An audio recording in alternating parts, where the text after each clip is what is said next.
नमस्कार, परभणी न्यूज मध्ये आपलं स्वागत करतो। मी दिलीप बनकर। पाहूया आजच्या ठळक घडामोडी। नमस्कार, परभणी न्यूज मध्ये आपलं स्वागत करतो।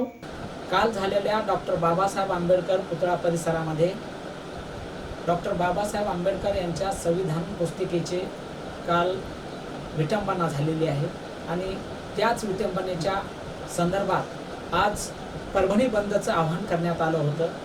पूर्ण परभणी बंद झाली होती। यामध्ये हजारो भीमसैनिकाच्या वतीनं त्यांचा उद्रेक पाहता या ठिकाणी जाळपोळ आणि तोडफोडचे काही प्रकार घडलेले आहेत। जिल्हाधिकाऱ्यांना निवेदनं देण्यात सुद्धा आलेले आहेत। यामध्येच आपल्यासोबत डॉक्टर आंबेडकर सेना नॅशनल पार्टीचे राष्ट्रीय अध्यक्ष ॲडव्होकेट सय्यद टिपू सुलतान हे आहेत। आपण त्यांच्याशी जाणून घेणार आहोत की जो संविधानाचा अवमान झालेला आहे, अवमान झाल्याबद्दल त्यांच्या पार्टीच्या वतीने निषेध करण्यात आलेला आहे आणि ज्या व्यक्तीनं हे संविधान केवर टाकलं त्याला फाशीची शिक्षा मिळावी, त्या हायकोर्टामध्ये जास्तीत जास्त प्रमाणात शिक्षा मिळावी अशी डॉक्टर आंबेडकर सेना नॅशनल पार्टीच्या वतीनं या ठिकाणी आवाहन करण्यात आलेलं आहे। आपल्यासोबत सय्यद टिपू सुलतान आहेत। काय सांगतात आपण त्यांच्याशी जाणून घेणार आहोत। पहले तो मैं आपके चैनल का धन्यवाद करता हूँ। आपके माध्यम से जो है तो डॉक्टर अम्बेडकर सेना नेशनल पार्टी की जो आवाज़ है, जो हमारे जितने भी मेम्बरान हैं, जो भी पार्टी के पदाधिकारी हैं, उन सब से मैं यही बात कहूँगा कि हम भी इस चीज़ का विरोध करेंगे, क्योंकि संविधान जो है वो ही तो सबका साथ और सबका विकास दिया संविधान ने। ये आज ये क्या बोलते तो इतनी बड़ी दुखद घटना हुई, मैं बयान नहीं कर सकता कि उस संविधान को उसने वहाँ से निकाल कर फाड़ कर से जो उसके तौहीन और उसको रास्ते पर फेंक कर उसका अपमान करा, तो ये मामूली बात नहीं है। ये तुम देश के अंदर जनता के दिल में किस तरह संविधान के खिलाफ तुम गोंडा घोल रहे, किस तरह से संविधान के प्रति जो लोग मोहब्बत करते, तो तुम ये बताना चाह रहे कि हम संविधान के विरोधी है, तुम ये हरकतें कर रहे हो। मैं बार बार एक ही बात कहूँगा कि जो संविधान से प्रेम नहीं करता तो उसके ऊपर देशद्रोह का मुकदमा चलाओ पहले, और बाद में उसको कड़ी से कड़ी शिक्षा दो, और सबसे पहले उसकी नागरिकता रद्द करो। कोई भी अगर देश के अंदर ये बोल रहा कि मैं संविधान को मानता नहीं और मैं अरे संविधान ने तो तुम्हारा दिया जो भी कुछ दिया है। ये जो गली के जो लोफर नेता लोग थे, जो टुकारा, जो आज राज गद्दियों पर चढ़ के बैठे, किसकी बदौलत बैठे? संविधान के बदौलत बैठे। तुम अगर संविधान नहीं रहता तो तुम्हारे को वहां तक राजगद्दियों तक जाने ही नहीं देते थे ना एक बार भी, क्योंकि पुराने जमाने में तुम पैदा होते थे तो पुराने जमाने में बुलेट लाइन देखकर तुम्हारे गद्दी पे बिठाते थे, राजा का बेटा से राजा बनेगा। संविधान तो जो सबका साथ और सबका विकास करा, तुमको सबको इक्वल तरीके से देखा और सबको क्या बोलते तो जीने का हक दिया, राइट्स दिया, और तुम उसके दुश्मन बन गए। जिसका खा रहे उसके थाली में छेद कर रहे। अरे तुमको वहां पर तुम नालियों से उठे, तुम ये गलियों से उठकर तुम दिल्ली पहुंचे, और दिल्ली पहुंचकर तुम वो गद्दी पर बैठे, तो गद्दी पर तुम्हारा एक मानव से देखा गया तो हकीकतन मानव तुमको संविधान ने बिठाया वहाँ, और तुम फिर संविधान के ही वास्ते तो खुद के दिल में बुग़्ज़ रखते, खुद के दिल में बुरास रखते, और सब जनता को भी सिखाते कि हम संविधान हटा देंगे, संविधान ये करेंगे। संविधान हटाना इतना आसान नहीं है।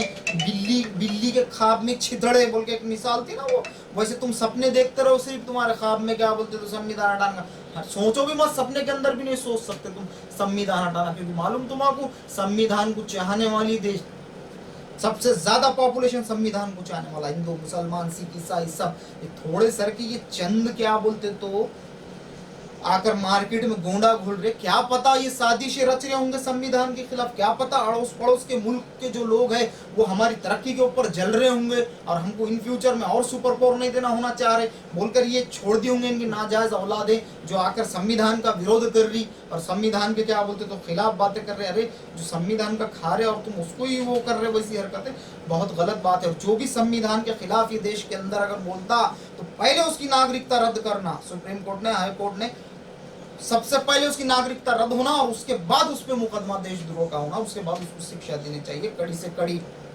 और ये जो हरकत किया इसने, तो इसके पीछे कोई और मास्टरमाइंड है।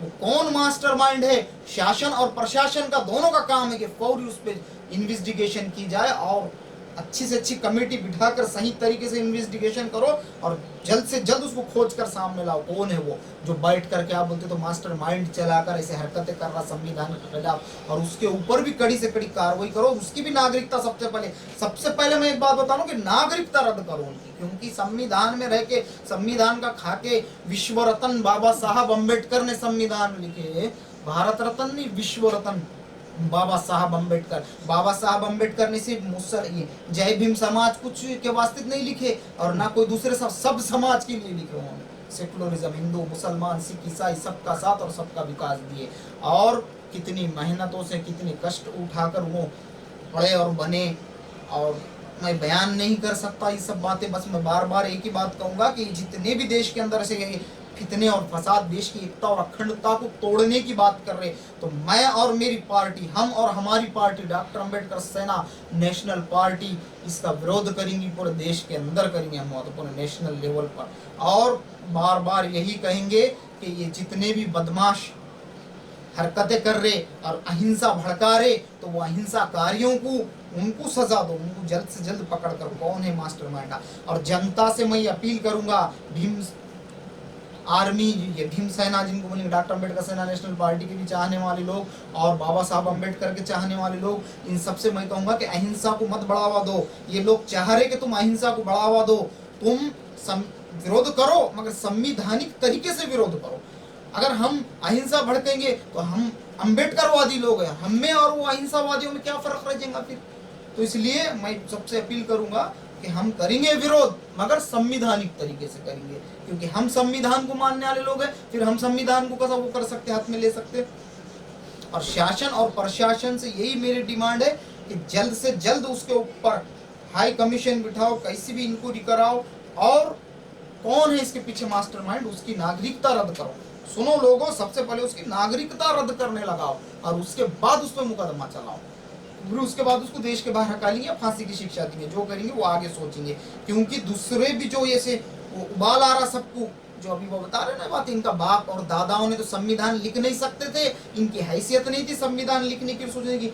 बाबा साहब द ग्रेट डॉक्टर अंबेडकर बाबा साहब ने संविधान लिखे, और संविधान हमारा इतना प्यारा संविधान दिए। अड़ोस पड़ोस के मुल्कों में भी तो संविधान है, क्या हाल हो रहा वहाँ अड़ोस पड़ोस के मुल्कों में, देखे ना वो संविधान उनके कुछ काम के नहीं। हमारा संविधान ऐसा है कि मैं क्या बताऊं, कोहिनूर से भी कीमती, और उसको लिखने वाला भी तो कोहिनूर से कीमती दिमाग वाला इंसान था ना, विश्व रत्न बाबा साहब अम्बेडकर। तो मैं अम्बेडकरवादी लोगों से यही कहूंगा कि हम अम्बेडकरवादी है तो हम अहिंसा से काम नहीं लेंगे, हम इतना फसाद नहीं करेंगे, मार्केट में तोड़ फोड़ करके राष्ट्रीय संपत्ति को नुकसान नहीं पहुंचेंगे, वो हमारी संपत्ति है। हम विरोध करेंगे मगर संवैधानिक तरीके से, और उसको शिक्षा भी दिलाएंगे और उसकी नागरिकता भी रद्द कराने पे जोर देंगे। और उसकी नागरिकता रद्द पहले होना चाहिए, क्योंकि संविधान का जो दुश्मन है वो पूरा क्या बोलते हैं, तो देश का दुश्मन है ना, देशद्रोह है ना वो, तो उसको तो सबसे पहले नागरिकता रद्द करो, उसके बाद उसके ऊपर मुकदमा दायर कराओ, उसके बाद उसको शिक्षा दी जाए फांसी की। और मैं सब से बार बार यही अपील करूंगा कि अहिंसा अपने हाथ में मत वो करो, कानून अपने हाथ से मत तोड़ो। हम कानून को फॉलो करने वाले लोग हैं, हम ही कानून तोड़ेंगे तो फिर कौन वो करेगा। मैं बता रहा ना, हम अम्बेडकरवादी है तो हमको अम्बेडकर बाबा के विचारधाराओं पे चलते हुए हमको उनको सजा शिक्षित कराना है। और बार बार ये जो हरकतें कर रहे देश के अंदर, ये कैसी सरकार चला रहे, ये 2014 के बाद से मुझे ऐसा लगता है और दिख रहा भी कि संविधान को मजाक बनाने की कोशिश कर रही है। मजाक, जहाँ जो एक्ट लिखा हुआ है वो एक्ट को तोड़कर मनमानी के फैसले दिए जा रहे, कहीं कोई विरोध कर रहा तो उस पर गोलियां चला दी जा रहे। संभल के अंदर क्या हुआ, मस्जिद की सर्वे लाए, और क्या था पार्लियामेंट एक्ट 47 के बाद हम क्या बोलते थे कि हम कोई भी धार्मिक स्थल को नहीं छेड़ेंगे। फिर क्यों छेड़ा जा रहा, फिर क्यों देश के अंदर की एकता और अखंडता को तोड़ने की तैयारी की जा रही, बार बार भाईचारे को खत्म करने की जा रही। मासूम बच्चों के ऊपर गोलियां चला दिए तुमने, क्यों चलाए गोलियां? क्या वो बच्चे देश के नागरिक नहीं थे? क्या उनके बाप दादा ने, उनके माँ, उनके रिश्तेदार ने तुमको वोट देकर चुना के नहीं लाए थे? क्या वो भारत के नागरिक नहीं थे? क्या तुम्हारे गोली से जो बंदूक से जो गोली निकली, क्या वो गोली में उनका टैक्स का पैसा लगे वाला नहीं था? तुम तुम्हारे पास बल है तो तुम उसका सही तरीके से उपयोग करो ना। बाद में निहत्थे लोगों पे ऐसे वो चला दे रहे, कहीं वहां देश का माहौल खराब कर रहे तो कहीं यहाँ देश का माहौल खराब कर रहे, हर जगह का तुमको सिर्फ यही आता। और बार बार मैं यही कहूंगा कि पुलिस, शासन, प्रशासन और नेता और जितने भी क्या बोलते तो मंत्रिमंडल जो भी है, ये धर्म निरपेक्ष है। ये भारत का संविधान बोलता है ये सब धर्म निरपेक्ष है। धर्म को बीच में मत लाओ और धर्म को बीच में लाके ऐसी हरकतें मत करो, क्योंकि धर्म देख रहे ना आस पड़ोस के मुल्कों में धर्म के नाम पे लड़के क्या हो गया उनका हाल। तो हमारे को तरक्की करना है, हमारा मुल्क दुनिया में सुपर पावर होने वाला था भारत, कैसा साजिशें रच के अंदर ही अंदर हमको लड़ा कर खोखला कर रहे। हमारा विकास की तरफ ध्यान क्यों नहीं है, एजुकेशन की तरफ ध्यान क्यों नहीं, बच्चों को मुफ्त एजुकेशन क्यों नहीं दिया जा रहा, जो हॉस्पिटल में बगैर दवा गोली के मर रहे हैं उनको दवा गोली क्यों नहीं प्रोवाइड की जा रही, जो हायर एजुकेशन के नाम पे इंस्टीट्यूशन वाले वो ये ले रहे, इंस्टीट्यूट वाले पैसा वसूल कर रहे इंस्टीट्यूट, तो वो उतना गरीब का बच्चा कहाँ से भर के पे करके पढ़ेगा, उसके ऊपर फोकस दो ना। इंस्टीट्यूट बंद कराओ, ये जो ट्यूशन के दुकानें चल रहे, घर घर तक तुम तालीम मुहैया कराओ, ये सब चीज़ों पे ध्यान दो ना, विकास की तरफ ध्यान दो। ये क्या देश में लड़ा रहे और ये क्या लगा, ये इतनी भयानक अपमान करे संविधान का। मैं बार बार यही बात बता रहा कि सबसे पहले सुनो, उसकी नागरिकता रद्द कराओ और उसके बाद उस पर मुकदमा चलाओ और उसको फांसी की शिक्षा तो होना चाहिए, रोड पे लाके फांसी की शिक्षा दो उसको। ये बताओ कि संविधान का विरोध करने वाले को जीने का हक नहीं हिंदुस्तान के अंदर, उसे तो उसको फांसी देकर उसकी बॉडी को भी बाहर कर दो हमारे देश से। आणि याचबरोबर हे बातमीपत्र संपलं। पुन्हा भेटूया पुढील बातमीपत्रात। शहरातील ताज्या घडामोडी जाणून घेण्यासाठी पाहत राहा परभणी न्यूज।